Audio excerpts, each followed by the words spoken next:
ఓం నమ శివాయ. మనం పరమేశ్వరుడి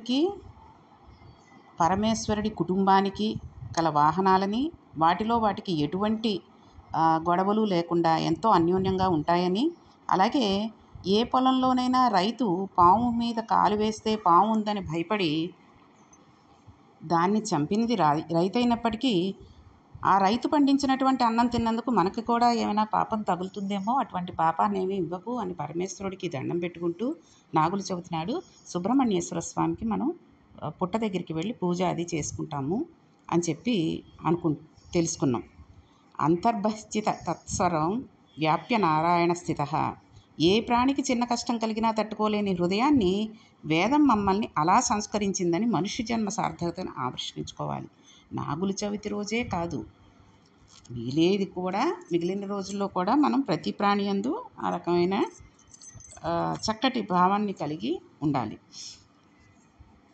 అందుకనే శివాష్టోత్తరం మనల్ని ఇటువంటివన్నీ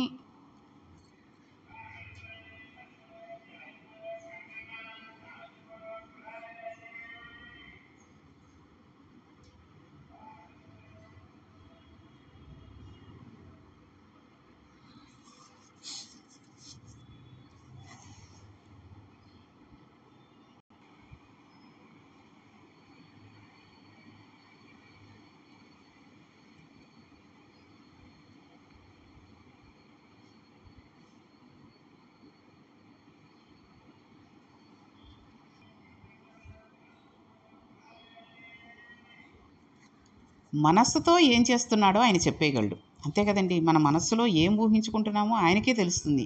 మనకి ఆయనకి అంతే, ఇంకెవరికీ తెలీదు. పైకి చాలా మంచివాడిలా ఉన్న మనసులో పాపం చేస్తున్న పుణ్య విషయం ఆయన పట్టుకుని ఇన్ని కోట్ల జీవరాశుల ఖాతాలలో ఎవరు చేసిన కర్మ వాళ్ళకి వేస్తూ ఉంటాడు. దాన్ని బట్టి ఉపాధిని మారుస్తూ ఉంటాడు. మనకి మనుష్య జన్మ ఉపాధి ఇచ్చాను అని అంటాడు. దాన్ని ఈశ్వరుడికి ఉపయోగించిన దాఖలాలు ఏమీ లేవు. అహంకారానికి వాడేశామనుకోండి, మనకెందుకండి ఇంకా ఉపాధి? శరీరం పడిపోయినప్పుడు దానిలోకే మళ్ళీ పంపిస్తాడు. కొడుకో అని ఏడుస్తూ పోతే ఆ కొడుకు దగ్గరే ఉండే ఒక కుక్కలా పంపిస్తాడు. అంతకన్నా పట్టుకునేది ఏమీ లేదు కదండి. ఆ కోరిక తీరడానికి మనిషి ఉపాధి ఎందుకు? ఈశ్వరుని చేరుకోవాలనే ప్రయత్నం ఉన్న వాళ్ళకి నీకు మనిషి ఉపాధి ఇస్తే ఇంకొకలా వాడుకున్నావు, చివరి స్మరణ దాని మీదనే కదా ఉండిపోయింది అని దానికి అనువైన ఉపాధిని ఇస్తూ ఉంటాడు. ఈ స్మరణ ఆఖరణ దేని మీద ఉండిపోయిందో చూడగలిగిన వాడు ఈశ్వరుడు కాకపోతే ఇంకొకళ్ళు ఉండరు. అందుకనే మనకి అనారోగ్యంగా ఉన్నప్పుడు లేదా ఎప్పుడు పోతాము అన్నది మన చేతిలో లేదు కదండి. పరమేశ్వరుడికి తప్పితే ఎవ్వరికీ తెలియదు. కాబట్టి ఏ అనారోగ్యమో ఉండి మరీ అతిగా చూడండి, పెద్ద పెద్ద జబ్బులు వచ్చాయనుకోండి, ఇంకెంత ఓ నెల 2 నెలలో అయిపోతుందేమో అన్నట్టుగా ఉండే వాళ్ళకి కొంతలో కొంత ఒంట్లో బాగుండలేదు కాబట్టి త్వరలో కాలం చేసేయచ్చు అన్న విషయం ఏమైనా తెలియచ్చేమో. కాబట్టి ఎప్పుడు పోతాము అన్నది తెలీదు. ఈ తెలియనితనంతో ఏం చేస్తూ ఉంటామండి, అర్థం లేని విషయాల మీద మనం ఎటువంటి విషయాల మీద కూడా అనవసరంగా ఆలోచిస్తూ ఉంటాం. అంటే ఇప్పుడు ఏదో ఎవరో ఎదురుగుండా ఉన్నారు, వాళ్ళ ఇంట్లో ఒక పిల్లాడో చంటి పిల్లాడో ఉన్నాడు అనుకోండి, వాడిని వెళ్ళడం, వాడిని ముద్దు చేసుకోవడం, వాడి మీద ప్రేమ పెంచుకోవడం, ఆ రకంగా మనం వాళ్ళకి ఏంటో సొంత వాళ్ళకంటే ఎక్కువగా చూసుకోవడం. ఇంట్లో పిల్లలు ఎక్కడో అమెరికాలోనో ఆస్ట్రేలియాలోనో ఎక్కడో సెటిల్ అయిపోతారు. వారానికో ఎప్పుడో వీడియో కాల్ చేస్తూ ఉంటారు, చూపిస్తూ ఉంటారు పిల్లల్ని, మనవల్ని అందరినీ చూపిస్తారు. కానీ రోజు ఎదురుగుండా ఇంట్లో వాడు వచ్చి, అమ్మమ్మ ఇలాగ అయ్యింది మా స్కూల్లో, ఇలాగ తెలుసా, అమ్మమ్మ ఇలా అయ్యింది తెలుసా, అక్క ఇలా చేసింది తెలుసా అంటూ ఏవేవో బుజ్జి మాటలు చెప్పాడనుకోండి, పొద్దున్న లేచిన దగ్గర నుంచి వాడు తయారయ్యాడో లేదో, స్కూల్కి వెడుతున్నాడో లేదో, వాడు ఏడుస్తుంటే అయ్యో వాళ్ళ అమ్మ కొట్టిందో ఏమో, ఎందుకు ఏడుస్తున్నాడో అలాగా అని 24 గంటలు వాడి గురించి ఆలోచిస్తూ అనుకోకుండా అలా ఆలోచిస్తూనే ఒకరోజు గనక కాలం చేసేస్తే ఆ తర్వాత ఆ పిల్లవాడికి తమ్ముడుగానో చెల్లెలుగానో, లేకపోతే ఆ పిల్లవాడే పెరిగి పెద్దయ్యాక మనం ఆ పిల్లవాడికి ఒక కొడుకుగానో కూతురుగానో పుట్టేటట్టుగా పరమేశ్వరుడు చేస్తాడు. ఎందుకని? వాడి గురించి ఆలోచిస్తూ మనం కాలం చేసేసినప్పుడు ఆ ఉపాధికి అనువైనటువంటి విషయాన్ని ఇస్తూ ఉంటాడు. అందుకే చూడండి, మనం ఇంట్లో పెంపుడు కుక్కల్ని, పెంపుడు పిల్లుల్ని, పిచ్చుకల్ని వాటిని పెంచుకుంటూ ఉంటారు. అలా పెంచుకుంటున్నప్పుడు దాని మీద భ్రాంతి ఎక్కువైపోతుంది. ఎందుకండి, ఒక కుక్కను పెంచుకున్నాం అనుకోండి, అది మనం రాగానే చక్కగా తోకాడిస్తూ ఉంటుంది. మన ఇంటికి ఎవరైనా వస్తే అరుస్తూ ఉంటుంది. మనం పెట్టింది తిని ఎంతో సంతోషంతో మనల్ని చాలా అపురూపంగా చూస్తూ ఉంటుంది. ఇంకా మనం బయటికి వెళ్ళొచ్చినా అది ఎప్పుడొస్తామా అని ఎదురు చూస్తూ ఉంటుంది. ఎవరు పెట్టినా తినదు. దానికి చిన్న చిన్నవేవో నేర్పించామనుకోండి, ఏ షేక్ హ్యాండ్ ఇవ్వడము, లేకపోతే నమస్తే పెట్టంటే అది అనడము, స్టాండప్ అంటే నుంచోవడం, ఇలాంటివేవో చేస్తూ ఉంటారు కదండి పిల్లలకి. మనం ఇటువంటి వాటిల్లో చెప్పినా చెప్పకపోయినా ఈ కుక్కలకి, పిల్లులకి ఇలాంటి వాటిల్లో చెప్పడానికి ముందుంటూ ఉంటారు మనుషులు. కాబట్టి అలాంటివి చెప్పినప్పుడు అవన్నీ చేస్తూ ఉందనుకోండి, అది ఎంతో ముచ్చట పడిపోతూ ఉంటాం. పొద్దున్న లేచి దానికి పాలు పోయాలి, బయటకు తీసుకెళ్ళాలి, అన్నం పెట్టాలి, ఈ ఆలోచనలో ఉంటూ ఉంటాయి. రాత్రి వర్షం పడుతుంటే అయ్యో బయట అది తడిసిపోతుందేమో అని గబగబా లేచి మళ్ళీ లోపలికి వచ్చి ఓ దుప్పటి పరిచి దాన్ని పడుకోబెట్టి దానికి ఓ దుప్పటి కప్పి ఇన్ని రకాలుగా చేస్తూ చేస్తూ చేస్తూ చేస్తూ దాని గురించి ఆలోచిస్తూ మనం కనుక కాలం చేసేసామనుకోండి, ఆ కుక్కకి విశ్వాసంగా ఉండేటట్టుగా మనల్ని కూడా ఆ ఉపాధిలోనే పుట్టించేస్తూ ఉంటాడు. కాబట్టి పరమేశ్వరుడిని మనం ధ్యానం చేస్తూ ఆయన పాదాలనే స్మరించుకుంటూ మనసులో ఆయన మూర్తినే స్మరిస్తూ మనకి ఇష్టదైవం ఏదైతే అది దానినే మనం ఎప్పుడూ అస్తమాటు కోరుకుంటూ ఆయన ఇలా ఉంటాడు, ఆయన పాదాలు ఇలా ఉంటాయి, అమ్మవారి పాదాలు ఇలా ఉంటాయి, ఆవిడ చీర ఇలా ఉంటుంది, ఆవిడ చేతులు ఇంత సుకుమారంగా ఉంటాయి, చక్కగా చేతులకు పెట్టుకున్న గోరింటాకు ఇలా ఉంటుంది, పాదాలు చక్కగా పచ్చగా ఉండి పారాణి పెట్టుకున్న పాదాలు ఇలా ఉంటాయి, ఇవే ఆలోచిస్తూ ఉంటే అమ్మవారి పాదాల దగ్గరికి వెళ్ళిపోతాం. ఇంకా మళ్ళీ మనకి ఇంకొక జన్మంటూ ఉండదు. లేదా వేరే ఉపాధి ఇచ్చినా ఎల్లప్పుడూ భగవంతుడి భక్తుడు అనే పేరు వచ్చేటట్టుగా మనకి ఆ ఉపాధిని ఇచ్చేస్తాడనమాట. చూడండి, హనుమాన్ చాలీసాలో మనకి చెప్పారు, ఎక్కడికి వెళ్ళినా కానీ హరిభక్తుడు అనేటట్టుగా మనల్ని ఆ హనుమాన్ చాలీసా అన్నిసార్లు చదువుకుని భగవంతుడి మీద మనం భక్తితోటి నమ్మకంతో ఉంటే ఎన్ని జన్మలెత్తినా వాడు హరిభక్తుడు అనే పేరుని తెచ్చుకోగలం అని అంటారు. అందుకని ఎల్లప్పుడూ మనం ఖాళీగా ఉన్నప్పుడు పరమేశ్వరుడి గురించి ఆలోచించడమే. ఎంత బిజీ లైఫ్ అవనండి, మనం చాలా పెద్ద పోస్ట్లో ఉన్నామండి, మాకు ఈ ప్రాజెక్టులు అండి అవండి ఇవ్వండి అన్న వాళ్ళకి కూడా కనీసం రోజు ఒక గంటో అరగంటో టైం ఉంటుంది. ఆ అరగంటలో ఒక్క 5 నిమిషాలు భగవంతుడి గురించి ఆలోచించలేరండి? భగవంతుడి గురించి శ్లోకాలు చదువుకోలేరా? ఎందుకు వచ్చిన తపన? డబ్బు సంపాదన, డబ్బు సంపాదన, డబ్బు సంపాదన. పిల్లలు పై చదువులు చదివించేయాలి, మంచి మంచి స్కూళ్ళలో వేసేయాలి, భార్య నగలు వస్తువులు అన్నీ చేయించేయాలి, పెద్ద పెద్ద పట్టు చీరలు కొనేయాలి, పెద్ద ఇల్లు కొనుక్కోవాలి. ఇదే తాపత్రయంతో సంపాదనలో పడిపోయి ఒక్కరోజు కూడా భగవంతుడికి దండం పెట్టుకోవడానికి, కనీసం గుడికి వెడదామండి ఇవాళ పెళ్లి రోజు, నాకు కాల్స్ ఉన్నాయి కుదరదేమో, నాకు ప్రాజెక్ట్ వర్క్ ఉంది, మీటింగ్ ఉంది, కుదరదు అంటూ చెప్పారనుకోండి, ఇంకా పరమేశ్వరుడు వాళ్ళని ఎందుకు చూస్తాడు? ఆయన చూసేటట్టుగా ఎందుకు చేసుకోవట్లేదు? కాబట్టి మనుష్య జన్మ ఎత్తినందుకు మనం ఒక్కసారైనా రోజు కనీసంలో కనీసం ఒక్క 5 నిమిషాలు 10 నిమిషాలు వినడము, భగవంతుడి శ్లోకాలు వినడము, చదువుకోవడము, భగవంతుడికి దండం పెట్టుకోవడము, ఆయన మూర్తిని అలా ఆస్వాదిస్తూ మనస్సులో ఊహించుకోవడము, లేదా ఇంతకుముందు మనం వెళ్ళిన ఏ దేవాలయాలనైనా మనసులో స్మరించుకుంటూ మానసికంగా తీర్థయాత్ర చేసి వచ్చేయడం లాంటివి చేసుకుంటూ ఉండాలి. కాబట్టి పరమేశ్వరుడి ప్రభుత్వం అంటే అంత శ్రేష్టంగా ఉంటుంది. ఈశ్వరుని సమర్థత యందు, ఆయన నిర్వహణ యందు తప్పు అన్నది ఎప్పటికీ ఉండదు. అంత జాగ్రత్తగా లెక్కలు కడుతూనే ఉంటాడు. ఆయన అధికారం ఎలా ఉంటుందంటే సృష్టి స్థితి లయల యందు ఆయన వినా వేరొకడు ఉండడు. శివుని వైభవాన్ని నటరాజతత్వం చెబుతుంది. ఆయన నాట్యం చేస్తుంటే చూస్తూ సంతోషపడిపోయేవాళ్ళు వ్యాఘ్రపాదుడు, పతంజలి. ఇప్పటికీ వ్యాఘ్రపాదుడిని, పతంజలిని, భృంగిని చూడాలంటే కాంచీ పట్టణంలో 4 వేదాలు మామిడి చెట్టుగా వచ్చాయండి. ఏకాంబరేశ్వరుని దేవాలయం మామిడి చెట్టు కింద పార్వతీ పరమేశ్వరులు కూర్చుని ఉంటారు. అమ్మవారు పరమశివుని వంక తిరిగి ఉంటుంది. శివుడు అమ్మవారి వంక తిరిగి ఉండకుండా మనల్ని చూడడానికి ఎవరు వస్తారో వాళ్ళందరికీ నా ఆశీర్వచనం ఉంటుందని చూపిస్తూ ఉంటాడు. శివకేశవుల మధ్య అభేదం కదండి.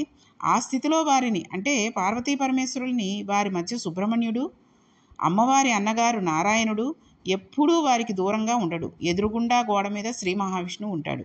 శివకేశవుల మధ్య అన్యోన్యత మహాభారతంలో కనబడుతుందండి. రెండుగా ఉండి ఇచ్చిపుచ్చుకుంటుంది.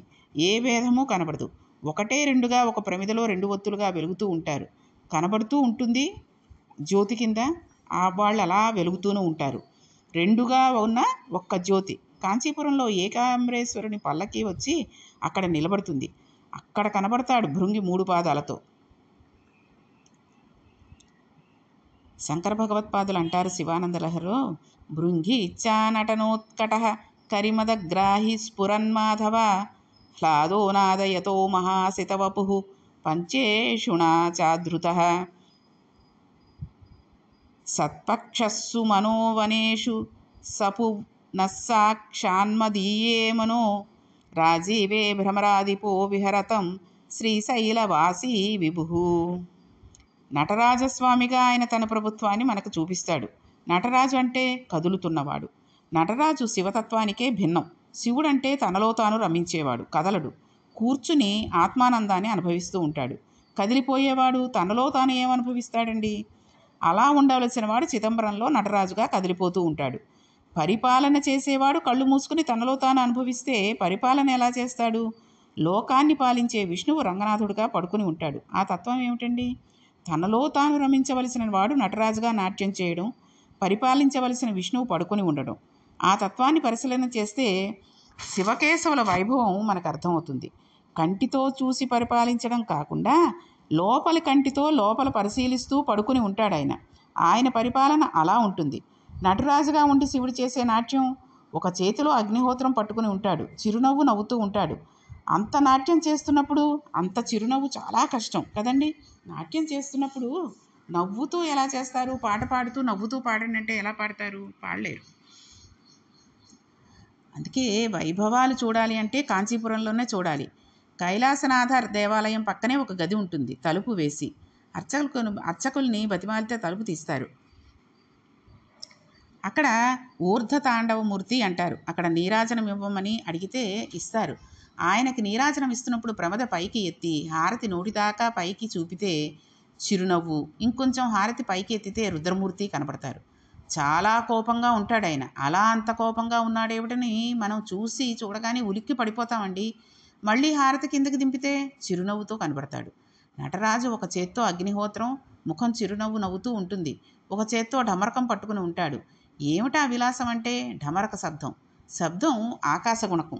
సృష్టిని ఢమరకం సూచిస్తుంది. ఆ సృష్టి అంతా నేనే చేశాను, నేనే తీసుకుంటాను. అగ్నిహోత్రం అన్నిటినీ తనలో కలిపేసుకుంటుంది. అగ్నిలయం, ఢమరకం సృష్టి, మధ్యలో చిరునవ్వు స్థితి. కాబట్టి సృష్టికర్త, స్థితికర్త, ప్రళయకర్త మూడు నేనే. మూడైన నేను మూడుగా ముగ్గురుగా కనపడతాను. ముగ్గురుగా కనపడిన నేను మూడు కాదు, ఒక్కటే. ఇక్కడ అర్థమైందో లేదో అందరికీ. అంటే ఇలా గబగబా చదివేసేసి చెప్పేసుకుంటూ వెళ్ళిపోతే మీకు కొంచెం కష్టమవుతుంది. కాబట్టి ఆయన కోపంగానూ కనిపిస్తాడు, చిరునవ్వుతోటూ కనిపిస్తాడు నటరాజస్వామి. ఎక్కడ? ఆ కైలాసనాథర్ దేవాలయంలో తలుపు తీసుకుని లోపలికి వెళ్ళి నీరాజనం ఇస్తుంటే చూస్తే ఆ రకంగా కనిపిస్తాడు. ఆయన ఒక చేత్తో అగ్నిహోత్రం పట్టుకుని ముఖం చిరునవ్వు నవ్వుతూ ఉంటుంది. ఇంకో చేత్తో ఢమరకం పట్టుకుని ఉంటాడు. ఢమరకం అంటే ఆకాశగణకం కదండి. ఆకాశగుణం చప్పుడు చేస్తూ ఉంటుంది. సృష్టిని ఢమరకం సూచిస్తూ ఉంటుంది. ఈ సృష్టి అంతా నేనే చేశాను, నేనే తీసుకుంటాను. అగ్నిహోత్రం అన్నిటినీ తనలో కలిపేసుకుంటుంది. అగ్ని లయం, ఢమరకం సృష్టి, మధ్యలో ఆయన చిరునవ్వు స్థితి. కాబట్టి మూడు ఆయనే. ఏవేమిటి? సృష్టికర్త, స్థితికర్త, ప్రళయకర్త మూడు ఆయనే. కానీ మూడైన ఆయన మూడుగా ముగ్గురుగా కనబడుతూ ఉంటాడు. బ్రహ్మ విష్ణు మహేశ్వరులుగా కనిపిస్తూ ఉంటాడు. కానీ ముగ్గురుగా కనబడినప్పటికీ ఆయన మూడు కాదు, ఒక్కటే. అందుకే భాగవతంలో పోతన గారు ఏమంటారండి? మూడు మూర్తులకును మూడు లోకాలకు అంటాడు. అంటే మూడుగా ముగ్గురుగా కనబడతాడు బ్రహ్మ, విష్ణువు, శివుడు. మూడు కాలాలుగా భూత, భవిష్యత్, వర్తమాన కాలాలుగా కనబడతాడు. మూడు లోకాలుగా అధోలోకాలు, మధ్యలోకాలు, పైలోకాలు. ఆయన అనుగ్రహం కలిగితే అజ్ఞానం దహించబడి జ్ఞానం కలిగితే మూడు ఒక్కటే అన్న జ్ఞానం కలుగుతుంది. అందుకే జ్ఞానదాత మహేశ్వర. ఆయన ఆ అనుగ్రహం వర్షించినంతసేపు అనేకం కనపడతాయి. శివానుగ్రహం కలిగితే అన్నీ ఒక్కటే అన్న జ్ఞానం అంకురిస్తుంది. మిగిలిన వారందరూ ఆయనకు ఉపకరణమే కదండి. ఆయన చెప్పిన పని చేస్తూ సాయం చేస్తూ ఉంటారు. ఆయన ఆజ్ఞలను అవతలదాలుస్తూ ఉంటారు. ఏ ప్రాణిని తీసుకున్నా అందులో 5 భూతాలు ఉంటాయి. పృథివ్యాపస్తేజో వాయురాకాశాలు. ఇవి కాకుండా సూర్యుడు, చంద్రుడు ఒకరు మనోహరంగా ఉంటారు, సూర్యుడు జ్యోతి స్వరూపంగా ఉంటాడు. యజమాన రూపంలో లోపల జీవుడు ఉంటాడు. అవన్నీ కూడా శివుడే. ఇదే అష్టమూర్తి తత్వం. భూరాంభాం స్మనలో నిలోలంబర మహర్నాదో హిమాంశు పుమాన్ ఇత్యాభాతి చరాచరాత్మకమిదం యస్యైవ మూర్త్యాష్టకం నాణ్యత్కించన విద్యతే విమృశతాం యస్మాత్ పరాస్మాద్ విభో తస్మై శ్రీ గురుమూర్తయే నమ ఇదం శ్రీ దక్షిణామూర్తయే అంటారు దక్షిణామూర్తి శ్లోకంలో శంకర భగవత్పాదులు. కంచిలో పృథ్వీలింగం, జంబుకేశ్వరంలో జలలింగం, అరుణాచలంలో అగ్నిలింగం, చిదంబరంలో ఆకాశలింగం, శ్రీకాళహస్తిలో వాయులింగం, సీతాకుండలంలో చంద్రలింగం, కోణార్కలో సూర్యలింగం, ఖాట్మాండులో యజమానులింగం అన్నీ ఆయనే. ఈ 8 లింగాలలో వేరువేరు దేవుళ్ళు లేరు. ఈ 8 లింగాల సంఘాతాలైన పిండాలన్నీ ఆయనే. ఆయనే మట్టి తీసుకుని బొమ్మ చేసి ఉంచుతాడు. ఆయనే మళ్ళీ మట్టిలో కలిపేస్తాడు. మట్టిలో నుంచి తీసి చేసేటప్పుడు బొమ్మలో ఉన్నది మట్టే, కలిపేటప్పుడు అక్కడ ఉన్నది మట్టే. బొమ్మలు చేసి తీసేసినట్లు చాలా చమత్కారంగా తాను తెరవెనక ఉండి సమస్తాన్ని నిర్వహణ చేస్తూ ఉంటాడు. మనకు కదలికలు తెలుస్తాయి, కదిపేవాడు ఎవరో తెలీదు. అంతటా వాడిని చూస్తేనే జ్ఞానం కలిగినట్లే. లోకంలో లోకేశ్వరుని, విశ్వంలో విశ్వనాథుని చూడడం వస్తే ఎప్పుడూ మనకి ఆనందంగానే ఉంటుందండి. చూడండి, యోగరతోవా భోగరతోవా సంగరతోవా సంగవిహీన యస్యతి బ్రహ్మణి రమతే చిత్తం నందతి నందతి నందత్యేవా అన్నారు భజగోవిందంలో. ఆయన్ని చూస్తే ఆయనే తానని తెలుసుకుంటూ ఉంటాడు. అహం బ్రహ్మాస్మి అనుకుంటారు. ఆత్మకి చావు లేదు. పరమ తృప్తితో సంతోషంతో నిలబడిపోతారు. కంటికి కనబడకుండా వెనక ఉండి చేసే వాటిని బట్టి వాటిని చూడడం నేర్చుకుంటారు కొంతమంది. అది పరమభక్తి. ఈ పరమభక్తి జ్ఞానానికే దారితీస్తుంది. పుస్తకాలు చదువుకుంటే భక్తి వస్తుంది అని అనుకోకూడదు. భక్తి నేను భక్తిగా ఉంటానంటే రాదు. ఈశ్వరుడు అనుగ్రహిస్తే భక్తి కలుగుతుంది. జానపదులకు గ్రంథ పరిచయం కానీ అక్షరాస్యత కానీ ఉండదు. వాళ్ళు ఈశ్వరుడు ఎక్కడున్నాడో ఎలా ఉన్నాడో కొన్ని సాక్ష్యాలు చెబుతూ ఉంటారు. చూడండి, పాట ఉంటుంది, మనకి చాలామందికి తెలిసే ఉంటుంది. ఎక్కడున్నాడు ఈశ్వరుడు అని అడిగితే ఇది లేకుండా ఈశ్వరుడు ఎలా ఉన్నాడు అంటూ ఉంటారు. చాలామంది ఈ పాటను వినే ఉంటారు. ఉన్నాడయా దేవుడున్నాడయా, కన్నులకు కనిపించకున్నాడయా, కనిపింపకేమి చేస్తున్నాడయా. దేవుడు ఉన్నాడు ఉన్నాడు అంటున్నావు కదా, ఏం చేస్తున్నాడు? మాంసనేత్రానికి దొరకడంటున్నావు, మరి ఉన్నాడనడానికి ఏమిటి ఆధారం? లోకాల చీకట్లు పోక అర్పగగనాన రవిచంద్ర దీపాలు ఉంచాడయా, ఉన్నాడయా దేవుడున్నాడయా. ఇంట్లో దీపం లేకుండా ఉండకూడదు కాబట్టి పగటిపూట సూర్యుడన్న దీపం, రాత్రిపూట చంద్రుడన్న దీపం ఉంచాడు. దీపం లేకుండా ఇల్లెప్పుడు ఉండదు కదండి. ఆయన ఇల్లెప్పుడూ మంగళప్రదమే. ఆ దీపాలను పెట్టి అవి కొడిగొట్టిపోకుండా చేస్తున్నాడు కాబట్టి ఆయన ఈశ్వరుడే, కాబట్టి దేవుడు ఉన్నాడు. ఇరుసు లేకుండా ఈ భూమి చక్రము ఎల్లవేళలా తిప్పుచున్నాడయా, ఉన్నాడయా దేవుడున్నాడయా. సూర్యోదయం అయిందంటే భూమి సూర్యుడికి ఎదురుగా వచ్చింది. భూమి సూర్యునికి ఎదురుగా ఉంటే పగలు, ఆయన కిరణాలు పడకుండా వెనక్కి వెళ్ళిపోతే సూర్యాస్తమయం. అంటే భూమి తిరుగుతోంది. తిరగనిస్తున్నట్టుగా చేస్తున్నవాడు ఎవరు? ఆయన పరమేశ్వరుడు. ఆయన ఉన్నాడు. లక్షలాదిలిగా ఉన్న నక్షత్రాలెల్ల నేలరాలక మింట నిలిపాడయా, ఆధారమే లేని ఆకాశము భూమిపై పడకుండా ఆపాడు ఆయనేనయా, ఉన్నాడయా దేవుడున్నాడయా, కన్నులకు కనిపించకున్నాడయా. పొంగి పొరులుతూ వచ్చి భూమిపై పడకుండా కడలిరాయుడి కాళ్ళు కట్టాడయా. కడలిరాయుడు అంటే ఎవరండి? సముద్రుడు. ఆయన ఆజ్ఞ లేకపోతే సముద్రం పొంగుతూ వచ్చి భూమి మీద పడిపోతుంది. 4 కెరటాలతో అలా వెనకకు వెళ్ళమని, చెరియకట్ట దాటవద్దని ఎవరు శాసించారు? దాటి వెళ్ళడానికి వీలు లేదని ఎవరు వేలు చూపించి చెబితే ఆగిపోయింది అది? సముద్రం బయటికి వస్తే 1000 కోట్ల నష్టం జరిగిపోతుంది. జనాలందరూ పాడైపోతారు. కాళ్ళు చేతులు కట్టేస్తే గింజుకుంటూ ఉంటారు. సముద్రఘోషతో అలాగే ఉంటుందండి. ఎంత గొప్ప దర్శనం చేశారో చూడండి జానపదులు. కాబట్టి జానపదులు చెప్పారు అనడానికి వాళ్ళకి చదువు అది లేకపోయినా ఎంతో చక్కటి దర్శనాన్ని ఇచ్చారు. ఇది మనం తెలుసుకున్నా కూడా ఇప్పుడు అనిపిస్తూ ఉంటుంది. చక్కగా మనకి చూడండి ఈరోజు ఇది విన్నందువల్ల మన మనసులో కూడా ఎప్పుడూ ఉన్నాడయ్యా దేవుడు ఉన్నాడయ్యా కన్నులకు కనిపించకున్నాడయ్యా అన్న పాట తిరుగుతూ ఉంటుంది. అవును కదా! సముద్రాన్ని అలా కట్టేశాడు కదా! మనకి భూమిని ఇలా తిప్పుతున్నాడు కదా! సూర్యచంద్రుల్ని జ్యోతులుగా పెట్టి ఆయన పగలు రాత్రి అనేది ఇచ్చి ప్రపంచంలో చీకటి అనేది ఎప్పుడూ లేకుండా ఉంది. అలాగే నక్షత్రాలను కట్టేసి అవి కింద పడిపోకుండా చూస్తున్నాడు. నక్షత్రాలన్నీ భూమిపైనే ఉంటున్నాయి. ఆకాశం వచ్చి భూమి మీద పడకుండా చూస్తున్నాడు.